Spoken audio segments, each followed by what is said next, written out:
Hello students, आज हम करने वाले हैं क्लास 10th का chapter number 1 that is chemical reactions and equations. ठीक है, बहुत ज्यादा इजी चैप्टर है, ध्यान से पढ़ेंगे और बहुत ज्यादा बेसिक चैप्टर है क्योंकि अगर आप ये चैप्टर समझ जाओ तो जब आप क्लास 11th या 12th में अगर आप साइंस सब्जेक्ट चूज करेंगे तो वहां पर ये चैप्टर की बेसिक नॉलेज होना बहुत ज्यादा इंपॉर्टेंट है। ठीक है, आओ सबसे पहले तो चैप्टर का नाम आपको क्लियर है, केमिकल रिएक्शंस एंड इक्वेशंस। तो पहले ये बात समझते हैं what is the reaction and what is an equation. Reaction तो हम देखेंगे, इक्वेशन हमको पता है। अगर आपने देखा होगा 9th 10th क्लास में कि हम इस तरीके से इक्वेशन लिखते हैं x plus y equal to 3।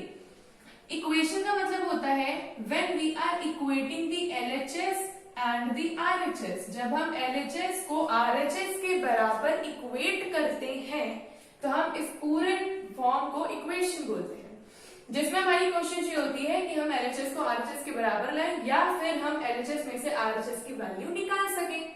ठीक है, अब हम क्या करने वाले हैं, अब हम कुछ केमिकल सब्सटेंसेस को यूज करेंगे, कुछ उनके नाम होंगे, केमिकल नेम होंगे उनको रिएक्शंस में रखेंगे और इक्वेशन बनाएंगे जिसमें कि LHS को RHS के बराबर लेके आएंगे। ठीक है, एकदम बेसिक चैप्टर है, डरने की कोई बात नहीं है। थोड़ा सा ये काम रहेगा कि आपको 9th में जो आपने केमिस्ट्री पढ़ी है उसको थोड़ा बेसिक नॉलेज होना चाहिए। बहुत सारे सिंबल्स होते हैं लाइक हाइड्रोजन, ऑक्सीजन, क्लोरीन, ये सब, इन सब के सिंबल्स आपको पता होने चाहिए, इनके एटॉमिक नंबर्स आपको याद होने चाहिए, कम से कम अप टू 20 एलिमेंट्स आपको याद होने चाहिए। ठीक है, ओके। तो सबसे पहले हमने क्या लिखा है, इसके एक सिंपल सी डेफिनेशन या सिंपल सी एक लाइन लिखी है कि chemical reactions are the processes in which new substances with new properties are formed. Chemical reaction एक ऐसा प्रोसेस है जिसमें हम नए केमिकल सब्सटेंसेस को लेते हैं, उनकी रिएक्शन करवाते हैं और उनके रिएक्शन करवाने के बाद एक नया प्रोडक्ट फॉर्म करते हैं जिसकी प्रॉपर्टीज उन दोनों से काफी डिफरेंट होती है। ठीक है, इसको अगर मैं आपको सिंपल लैंग्वेज में समझाना चाहूंगी तो क्या मतलब है, देखो हमने लिया एक मैग्नीशियम, एक रिबन ले लिया, सिंपल कोई भी एक सैटिन का रिबन है, हमने उस रिबन को ले लिया, मानो कि वो रिबन किसका बना है, मैग्नीशियम का। उसको हमने क्या कर दिया, कंबशन कर दिया। आपको पता है कंबशन किसकी प्रेजेंस में होता है, कंबशन ऑक्सीजन की प्रेजेंस में होता है। Combustion is a process of burning, कोई भी चीज जलती है उस प्रोसेस को क्या बोलते हैं, कंबशन। तो मैंने एक मैग्नीशियम के रिबन को आग लगा दी है, जला दिया है in the presence of air और वो बन जाएगा मैग्नीशियम ऑक्साइड। अभी हमने फॉर्मूलाज नहीं लिखे हैं, अभी हम सिर्फ वर्ड्स में समझने की कोशिश कर रहे हैं कि हमने क्या सब्सटेंस लिया और हमें क्या न्यू प्रोडक्ट मिला। ठीक है, तो देखो रिबन था तो रिबन मान लो व्हाइट, येलो, कुछ भी कलर का रहा होगा। जब आप उसे जला दोगे तो सिर्फ राख बचेगी।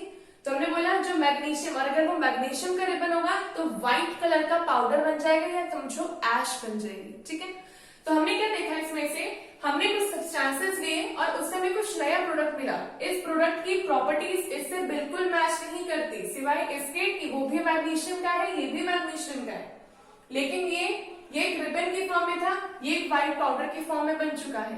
तो ऐसे हमको दो चीजें देखने को मिलती है, एक होता है रिएक्टेंट, एक होता है प्रोडक्ट और एक आता है हमारे बीच में arrow, that is the equation.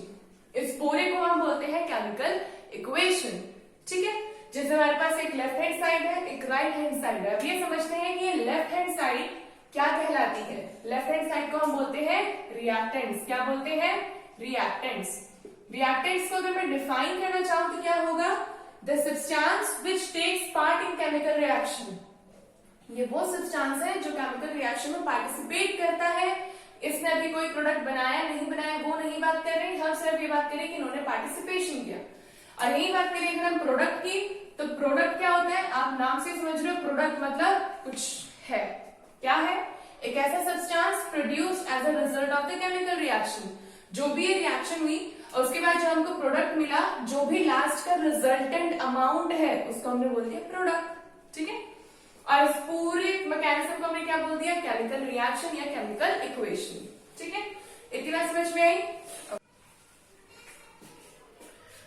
तो अब देखते हैं हम कि कुछ कैरेक्टरिस्टिक्स होती हैं केमिकल रिएक्शन की, मतलब जब कोई रिएक्शन हो चुकी है तो आपको कैसे पता लगेगा कि कोई रिएक्शन परफॉर्म हुई है, तो उसकी क्या क्या कैरेक्टरिस्टिक्स हो सकती हैं। ठीक है, सबसे पहले मैं एग्जांपल एक दूंगी, जैसे आपने लिया एक पेपर एक आपका रिएक्टेंट है, आपने कंबशन का प्रोसेस अपनाया। कंबशन मतलब आपने इसको जला दिया, पेपर को लिया और जला दिया और अब बन चुकी है राख। राख जब बन रही थी तो आपने देखा था कुछ धुआं निकल रहा था, सम टाइप ऑफ गैसेस जिसको हम स्मेल नहीं करते हैं, जैसे कि कार्बन डाइऑक्साइड गैस। पहला क्या है, इवोल्यूशन ऑफ गैस। जब भी आप कोई केमिकल रिएक्शन कर रहे हो जिसमें आपने रिएक्टेंट्स, 2 रिएक्टेंट लिए या 2 से ज्यादा रिएक्टेंट लिए, उन दोनों को कंबाइन किया और उन दोनों को कंबाइन करने के बाद आपको कुछ गैस निकलती हुई दिखती है, तो इसका मतलब आपका प्रोडक्ट बन चुका है और आपकी केमिकल रिएक्शन परफॉर्म हो चुकी है। ठीक है। सेकंड क्या है, फॉर्मेशन ऑफ प्रेसिपिटेट। प्रेसिपिटेट आपको पता होगा, अगर आपने लैब में जाके कुछ प्रैक्टिकल्स परफॉर्म किए होंगे तो उसमें हम देखते हैं प्रेसिपिटेट होता है जो नीचे की तरफ जम जाता है। जैसे कि एग्जांपल के तौर पे लीजिए चौक।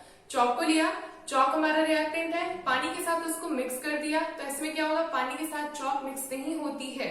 ठीक है, तो वो क्या होता है, ट्रू सॉल्यूशन नहीं होता है, तो हम उसमें क्या देखते हैं, चौक नीचे बैठ जाती है, पानी ऊपर रहता है, तो दैट इज द प्रेसिपिटेट। आपने 2 रिएक्टेंट लिए, एक प्रोडक्ट बनाया और प्रोडक्ट में आपको नीचे की तरफ कुछ प्रोडक्ट दिख रहा है, दैट इज द प्रेसिपिटेट। तो मतलब फॉर्मेशन ऑफ प्रेसिपिटेट हुई, आपकी रिएक्शन कंप्लीट हो चुकी है और लास्ट में आपको कुछ प्रेसिपिटेट दिख रहा है, तो इसका मतलब वो क्या है, केमिकल रिएक्शन। थर्ड पॉइंट क्या है, चेंज इन कलर। आपने देखा कि आपने लिया था कोई डिफरेंट कलर का रिएक्टेंट और जब वो रिएक्शन कंप्लीट हो गई उसका कलर चेंज हो गया, तो इसका मतलब रिएक्शन हो चुकी है। और चेंज इन कलर आपको बताता है कि आपकी रिएक्शन कंप्लीट हो चुकी है। Fourth point is change in temperature. जब आपका टेम्परेचर चेंज हो जाए, मतलब आपने कुछ रिएक्टेंट लिया और वो कम टेम्परेचर पे था और अचानक से उसका टेम्परेचर बढ़ गया, अचानक से उसका टेम्परेचर कुछ बढ़ गया, इसका मतलब वो रिएक्शन परफॉर्म हो चुकी है और अब उसका टेम्परेचर बढ़ चुका है, इसका मतलब the chemical reaction has been performed. ठीक है। लास्ट क्या है, change in state. Change in state का मतलब क्या होगा, आपको पता होगा 3 स्टेट होती है, सॉलिड, लिक्विड एंड गैस। अगर आपने कोई रिएक्टेंट लिया था लिक्विड फॉर्म में और अब वो बन चुका है गैसियस फॉर्म में, तो इसका मतलब वो कन्वर्ट हो चुका है, मतलब केमिकल रिएक्शन हो चुकी है।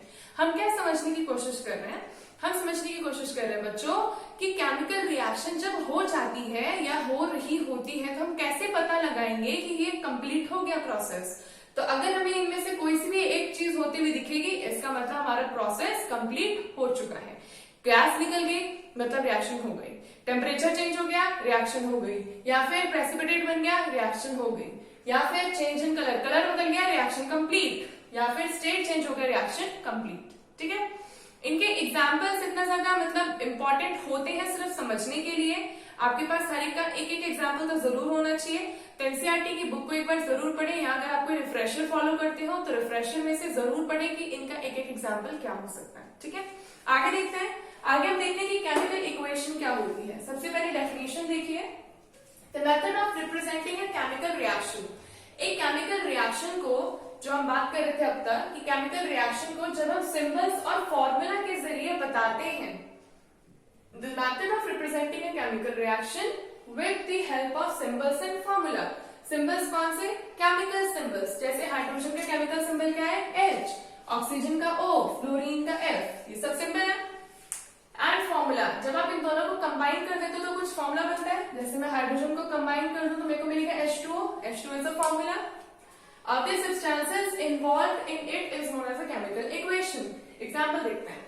जब तक मैंने वर्ड्स में लिखा था जिंक की रिएक्शन सल्फ्यूरिक एसिड के साथ करने पे हमें जिंक सल्फेट और हाइड्रोजन मिलता है, आपको आसान लगा। लेकिन अब क्या इंपॉर्टेंट है, आपको इन सबके सिंबल्स पता होने चाहिए। तो जिंक का सिंबल क्या होता है, Zn, sulphuric acid is H2SO4, zinc sulphate कैसे बनेगा यहाँ देखते हैं।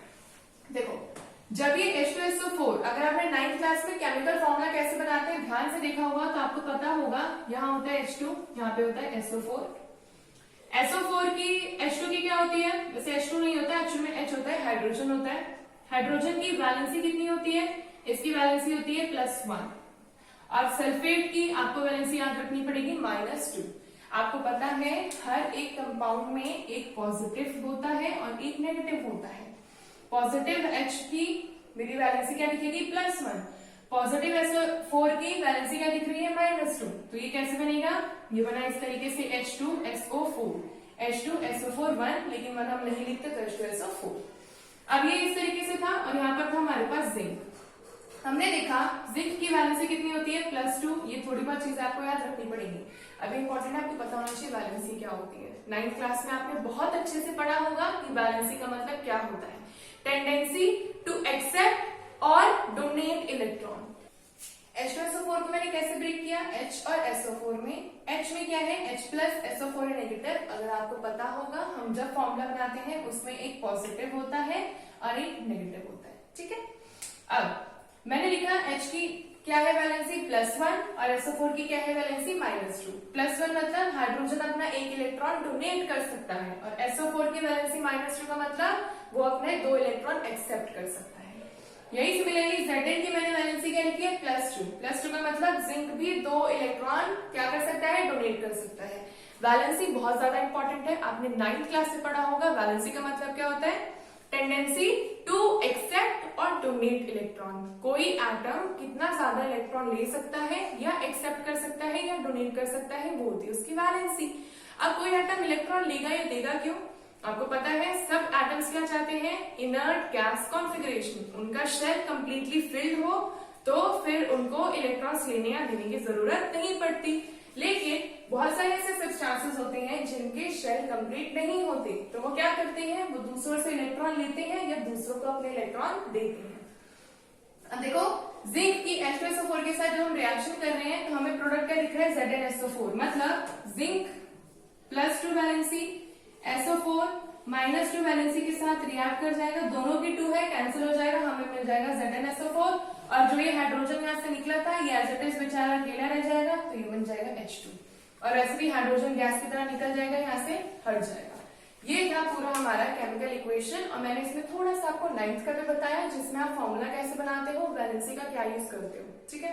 आपको आज का इतना लेक्चर समझ में आया होगा बच्चों। अगर आपको पसंद आया हो तो इस चैनल को जरूर सब्सक्राइब करना। उससे पहले एक बात हमेशा याद रखना, जब भी आप वीडियो देखना स्टार्ट करते हो अपने साथ एक कॉपी एक पेन लेके बैठो और जितनी भी चीजें मैं यहाँ पे लिखवाती हूँ एक बार उनको जरूर लिखा करो। बाकी अपने नोट्स आप बुक से बनाओ, पढ़ो, अपने टीचर्स के दिए हुए नोट्स को पढ़ो। बट आप अगर यहाँ पढ़ रहे हो वीडियो में से तो कोशिश करो कि आप कुछ इंपॉर्टेंट चीजें नोट कर सको, ठीक है।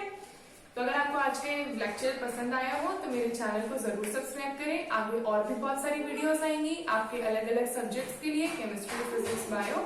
तो कोशिश करना हर वीडियो को देखो, अपना नोट्स तैयार करो और अच्छी तरीके से पढ़ो, ठीक है। Thank you.